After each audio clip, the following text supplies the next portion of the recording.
Now how are we supposed to compile them? Again you use Java C, but there's a slight difference when classes belong to a package. When classes belong to a package, you need to compile the classes with the -d option. So you need to say Java C -d path and the Java file.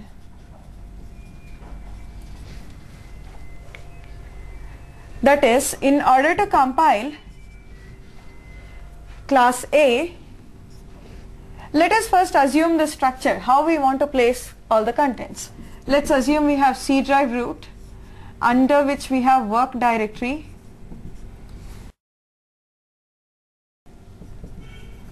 let's say we have a test directory. Let's assume that under work directory, and we also have, let's say, Java source directory. Under Java source directory we have all the Java files that we have written. Under work directory you would like to create P1 package directory. Remember, packages are nothing but directories in our file system, and packages consist of related class files. So P1 has to be a directory if it is a package in our file system. So P1 directory, under that we will have a.class and b.class. We also have a subpackage P11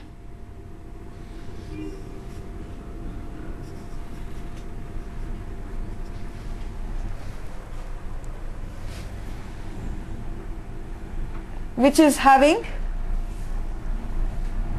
c.class. Then let's assume under test we want to have P2 package with d.class. If this is the structure that we want to follow, let's see how to compile them.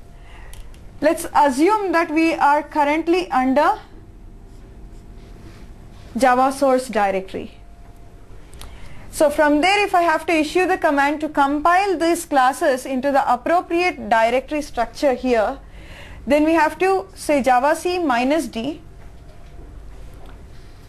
path, where to specify, where to place the package directory and its class file.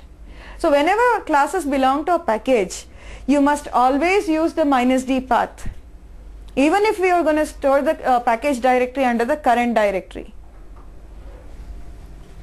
So Java C -d, in order to compile a.java file, a.java belongs to package P1, which comes under work directory.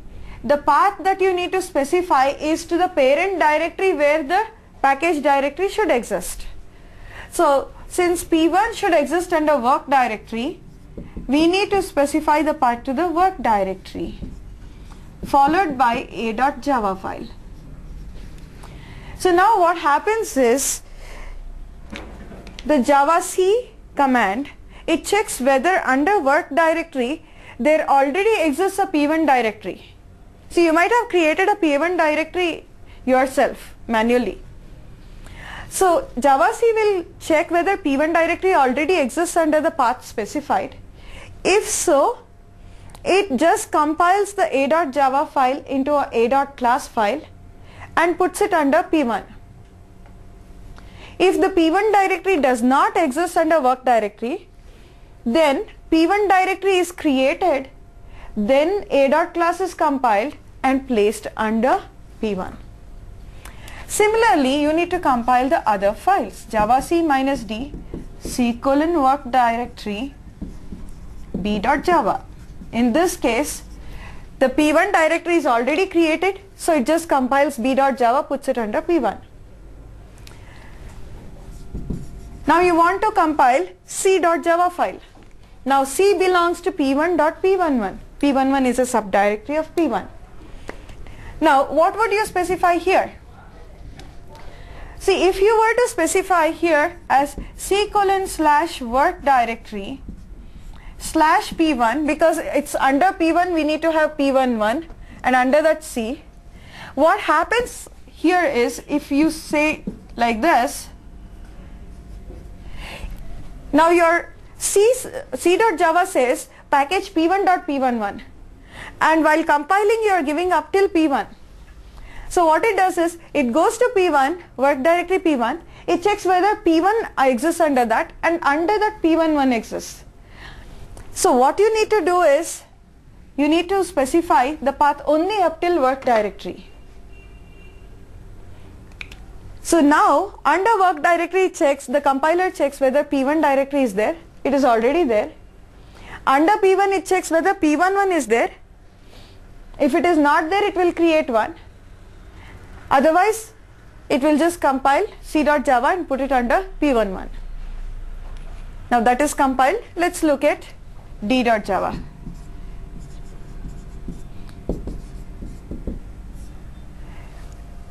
D.java belongs to a package P2, and P2 should exist under test. So you're going to specify test directory here with D.java.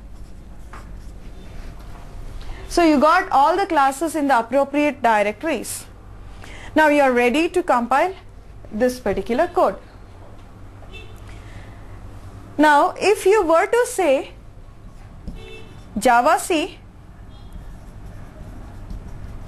packtest.java,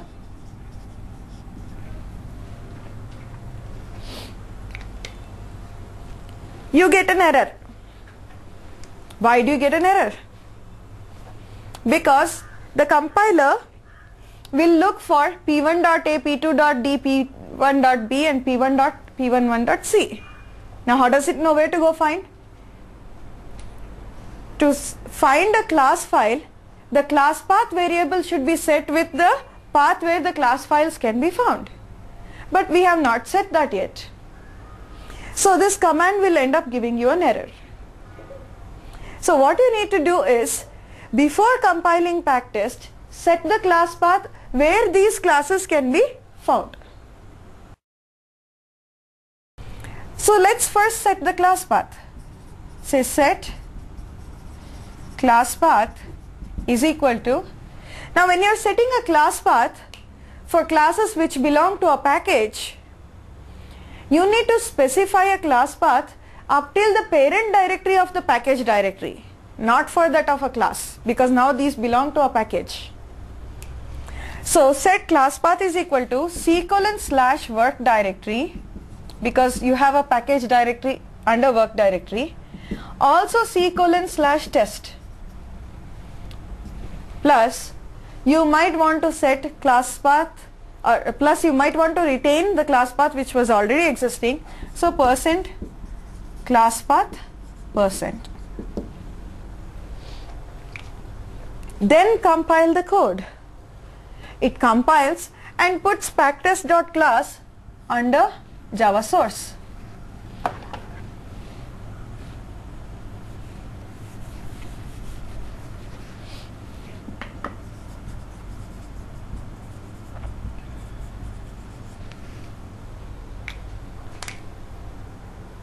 Now to run this program, you just have to mention Java packtest .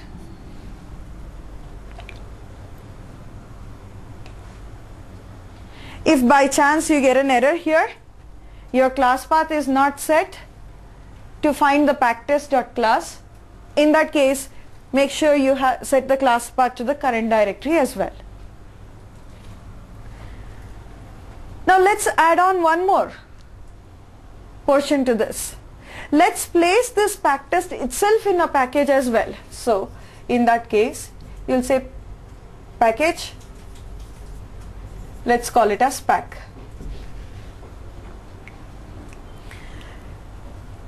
Now before executing this program, because now this packtest belongs to a package, you need to compile this program as well with the -d option. Let's assume that we want to place packtest.class not under Java source rather the package called pack, not under Java source, rather under C drive itself, which will contain your packtest.class. So you need to specify -d c:/, then packtest.java.